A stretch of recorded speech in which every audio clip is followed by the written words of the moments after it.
পেয়েছি, আবার একই সঙ্গে অনেক বাজে ম্যাচেরও সাক্ষী হয়েছি আমরা। আজকের ভিডিওতে আমরা সামারস্ল্যামের ইতিহাসে সেরা 10টি ম্যাচ নিয়ে আলোচনা করব। এই তালিকায় 10 নম্বরে অবস্থান করছে 1992 সালের সামারস্ল্যামে অনুষ্ঠিত ব্রিটিশ বুলডগ ভার্সেস ব্রেট হার্টের মধ্যকার ম্যাচটি। আর ম্যাচটি ছিল ইন্টারকন্টিনেন্টাল চ্যাম্পিয়নশিপ ম্যাচ। ম্যাচের দুই রেসলার সেই সময় অনেক জনপ্রিয় দুই মুখ ছিলেন, আর তারা দুইজন সেরা দুই তারকা, এতে কোনো সন্দেহ নেই। দুজনার ক্যারিয়ারে যে কয়টা সেরা ম্যাচ আছে সেই কয়টা সেরা ম্যাচের মধ্যে একটা হলো এটা। এই ম্যাচে অসাধারণ পারফর্ম করেছেন তারা। ম্যাচের শুরুটা স্থিরতার সঙ্গে শুরু হলেও ম্যাচটা ধীরে ধীরে আকর্ষণীয় হতে থাকে। ম্যাচে কে জিতবে এটা প্রেডিকশন করা খুবই কঠিন কাজ ছিল। ম্যাচের মধ্যে দুজনেই নিজেদের সক্ষমতা দেখিয়েছেন। বিশেষ করে এই টাইপের ম্যাচগুলো এমনই হয়।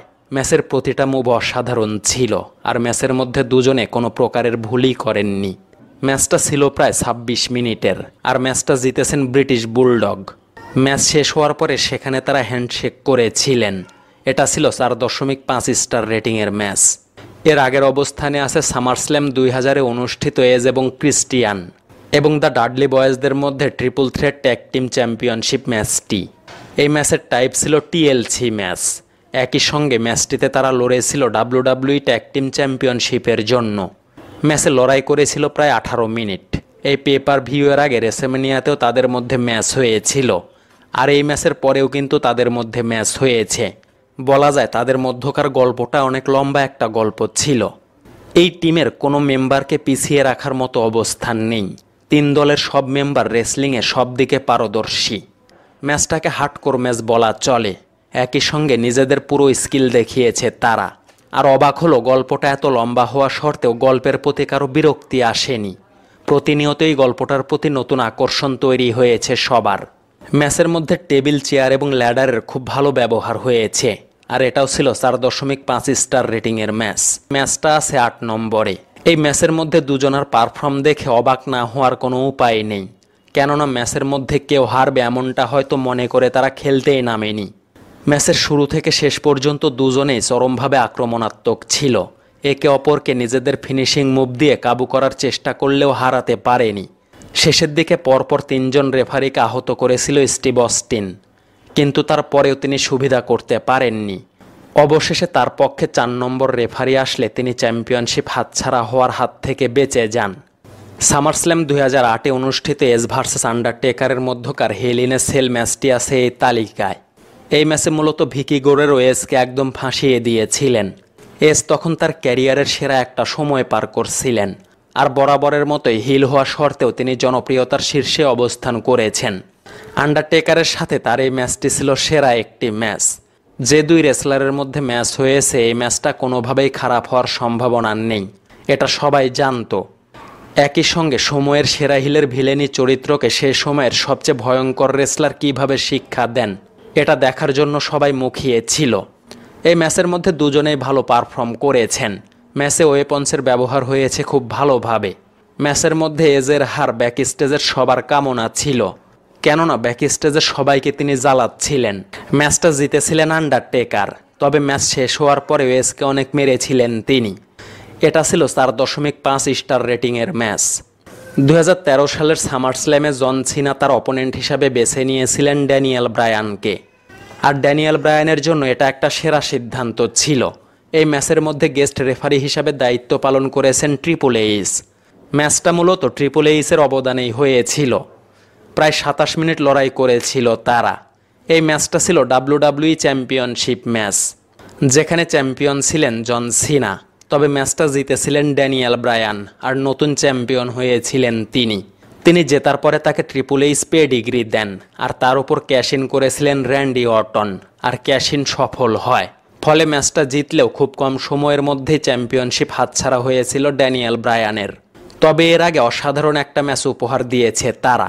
ম্যাচের মধ্যে কোনো কিছুর কমতি দেখতে পাইনি আমরা। আর এই ম্যাচের পরে ড্যানিয়েল ব্রায়ান অস্বাভাবিক রকমের ফ্যান সাপোর্ট লাভ করেন।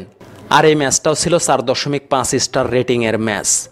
জন সিনা এবং সেথ রলিন্সের মধ্যে 2015 সালের সামারস্ল্যামে একটা ম্যাচ অনুষ্ঠিত হয়েছিল, যেখানে ইউএস চ্যাম্পিয়ন ছিলেন জন সিনা, আর সেথ রলিন্স ছিল ডাব্লিউডাব্লিউই চ্যাম্পিয়ন। এই ম্যাচে কথা ছিল যে ম্যাচটা জিতবে সে 2টা চ্যাম্পিয়নশিপই নিয়ে নেবে। সেথ রলিন্সকে প্রমোট করার ক্ষেত্রে ভালো রকমের অবদান রেখেছেন জন সিনা। ম্যাচ খেলার এক পর্যায়ে রেফারি আহত হলে সেখানে সিনার চোখে আঘাত করে রলিন্স, আর এরপর রলিন্সের পক্ষ থেকে একজন এসে সিনাকে চেয়ার শট করে, যার ফলে ম্যাচটা জিতে গিয়েছিল সেথ রলিন্স। আর সিনার কাছে থাকে ইউএস চ্যাম্পিয়নশিপ সহ ডাবল টাইটেলের মালিক হয়েছিল সেথ রলিন্স। ম্যাচে দুজনেই নিজেদের সেরাটা দিয়ে পারফর্ম করেছে, আর সমালোচনা এড়াতে ম্যাচটা ভিন্নভাবেই জিততে হয়েছে সেথ রলিন্সকে। আর রলিন্সের এই সময়ের কাজগুলো খুব ভালোভাবে গ্রহণ করেছিল ফ্যানরাও। জন সিনা এজে স্টাইলসকে প্রমোট করার ক্ষেত্রে দ্বিধায় পড়েছিলেন, আর তিনি তাকে তেমন একটা প্রমোট করতে চাইতেন না, কিন্তু কোম্পানির চাপে তাকে প্রমোট করতে বাধ্য হয়েছিলেন তিনি। এই দুইজনের মধ্যে মোটামুটি লম্বা সময়ের গল্প আছে, যেখানে প্রতিশোধে দুজনার কথার মধ্যে ছিল অসাধারণ আকর্ষণ। এজে স্টাইলসকে কিভাবে ফ্যানরা গ্রহণ করবে এটা নিয়ে ম্যাকম্যান চিন্তিত ছিলেন, কিন্তু সেই ভয় কেটে যাওয়ার পরে এজে স্টাইলসের ক্ষেত্রে ভালো রকমের সিদ্ধান্ত নিয়েছেন তিনি। এই ম্যাচে যে গল্প ছিল সেই গল্পের ভিত্তিতে খুব ভালোভাবে ম্যাচটাকে সামনে এনেছিলেন তিনি। এই ম্যাচের যে গল্প ছিল সেই গল্পের ভিত্তিতে ম্যাচটাকে সবার সামনে খুব ভালোভাবে তুলে ধরেছিল এই দুইজন। সেরা দুই রেসলারের মধ্যে ম্যাচ দেখাটা অনেকের কাছে ড্রিম ম্যাচ ছিল, আর তারা দারুণ একটা ম্যাচ উপহারও দিয়েছেন। 1995 সালে রেজর রেমন এবং শন মাইকেলসের মধ্যে অনুষ্ঠিত হয়েছিল ল্যাডার ম্যাচ, যেটা আছে সেরা ম্যাচের তালিকায় 3 নম্বরে। দুই লিজেন্ড খুব ভালো একটা ম্যাচ উপহার দিয়েছিলেন সেখানে। ম্যাচটা ছিল ইন্টারকন্টিনেন্টাল চ্যাম্পিয়নশিপ ম্যাচ, আর ম্যাচটা জিতেছিলেন শন মাইকেলস। এই ম্যাচটার সময় ছিল প্রায় 25 মিনিট, আর এটা ছিল 4.75 রেটিংয়ের ম্যাচ। সামারস্ল্যাম 2017-তে অনুষ্ঠিত Brock Lesnar versus Braun Strowman versus Samoa Joe versus Roman রেইঞ্জের মধ্যকার ম্যাচটি রয়েছে এই তালিকায় 2 নম্বরে। ম্যাচের 4 জনই ডমিনেন্ট রেসলার, যদিও তাদের অবস্থানের দিকে একে অন্যের চেয়ে অনেক পার্থক্য আছে, কিন্তু সবাই প্রথম পর্যায়ের রেসলারই ছিল। এই ম্যাচের শর্ত ছিল যদি ব্রক লেজনার ম্যাচটা জিততে পারেন তাহলে তিনি ডাব্লিউডাব্লিউইতে থাকতে পারবেন, আর যদি তিনি হেরে যান তাহলে পল হেইম্যানকে সহ তাকে ডাব্লিউডাব্লিউই ছাড়তে হবে। এই ম্যাচটাকে বলা চলে বর্তমান সময়ের সেরা একটা ডমিনেন্ট ম্যাচ, যেখানে আমরা ডমিনেন্টদের মধ্যে এমন একটা ম্যাচ দেখতে পেয়েছি। এই ম্যাচের মধ্যে ব্রককে টার্গেট করেছিল বাকিরা, তারা সবাই মিলে ব্রক লেজনারকে মেরে এমন অবস্থা করেছিল যে তাকে স্ট্রেচারে করে নিয়ে যেতে হয়েছিল, কিন্তু ব্রক শেষ হওয়ার মতো নয়। তিনি দ্রুত ফিরে আসেন এবং বাকি 3 জনকে মেরে বিজয়ী হন। এই ম্যাচটা ছিল 4.75 রেটিংয়ের ম্যাচ। সব ম্যাচকে পেছনে ফেলে এই তালিকায় 1 নম্বরে আছে ব্রেট হার্ট ভার্সেস ওয়েন হার্টের মধ্যে অনুষ্ঠিত ডাব্লিউডাব্লিউই চ্যাম্পিয়নশিপ ম্যাচ, যে ম্যাচটা অনুষ্ঠিত হয়েছিল 1994 সালে। ম্যাচের টাইপ ছিল স্টিল কেজ ম্যাচ। এই দুই ভাই রেসলিং ইতিহাসের সর্বকালের সেরা 2 রেসলার, এটা আমরা জানি। একই সঙ্গে 2 জন অনেক জনপ্রিয় ছিলেন। ওয়েন হার্ট বিগত হয়েছেন, তবে তার আগে তিনি কিছু অসাধারণ ম্যাচ উপহার দিয়েছেন আমাদের। এই ম্যাচটি 32 মিনিটের ম্যাচ ছিল। ম্যাচের মধ্যে আকর্ষণ এবং আবেগ সবকিছুই মিশে ছিল। ম্যাচের শুরু থেকে খুব উপভোগ করেছে সবাই ম্যাচটা। এই ম্যাচকে বলা হয়ে থাকে রেসলিং ইতিহাসেরও সেরা একটা ম্যাচ। ম্যাচটা পুরোপুরি দেখলে বোঝা যায় আসলে লিজেন্ডারি ম্যাচ কাকে বলে। যাই হোক, সব মিলিয়ে অসাধারণ ছিল এটা, আর এই ম্যাচগুলোই ছিল সামারস্ল্যামের ইতিহাসের সেরা কয়েকটি ম্যাচ। ধন্যবাদ।